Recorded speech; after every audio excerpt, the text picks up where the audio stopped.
மலைகளின் அரசி என்று அழைக்கப்படும் நீலகிரி மாவட்டத்தில் ஆண்டுதோறும் ஏப்ரல் மே மாதங்களில் கோடை சீசன் நிலவுவது வழக்கம். அதேபோல் செப்டம்பர் அக்டோபர் மாதங்களில் இரண்டாம் சீசன் நிலவுவது வழக்கம். இச்சமயங்களில் நாள்தோறும் ஆயிரக்கணக்கான சுற்றுலா பயணிகள் வருகை புரிகின்றனர். இவ்வாறு வரும் சுற்றுலா பயணிகளை கவரும் வகையில் பல்வேறு வண்ணங்களில் மலர் நாற்றுகள் நடவு செய்யப்பட்டு சுற்றுலா பயணிகளின் பார்வைக்காக வைக்கப்பட்டுள்ளன. இந்நிலையில் இந்த ஆண்டு இரண்டாவது சீசனுக்காக 5 லட்சம் மலர் நாற்றுகளை பூங்காவில் உள்ள மலர் மாடங்களில் நடவு செய்யும் பணியினை மாவட்ட ஆட்சியர் துவக்கி வைத்தார்.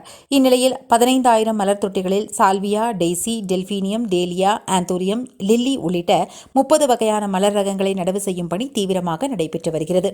மேலும் மலர் தொட்டிகளில் உரம் கலந்த மண் நிரப்பும் பணியில் பூங்கா ஊழியர்கள் தீவிரமாக ஈடுபட்டு வருகின்றனர். இந்த ஆண்டு இரண்டாவது சீசனை முன்னிட்டு அரசு தாவரவியல் பூங்காவிற்கு சுமார் 2 லட்சம் சுற்றுலா பயணிகள் வருகை புரிவார்கள் என எதிர்பார்க்கப்படுகிறது. இவ்வாறு வரும் சுற்றுலா பயணிகளுக்கு கண்களுக்கு விருந்தளிக்கும் வகையில் பல வண்ணங்களில் மலர்கள் பூத்துக் குலுங்கும் என்பதில் ஐயமில்லை.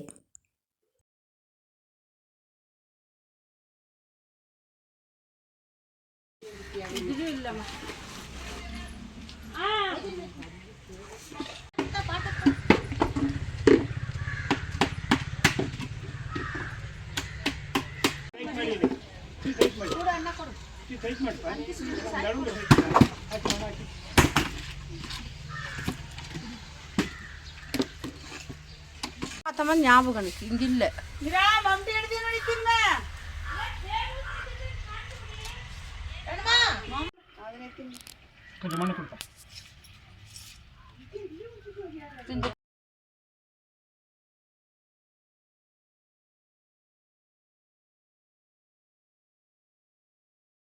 ராகம் டிவி யூடியூப் பக்கத்தை சப்ஸ்கிரைப் செய்யுங்கள்.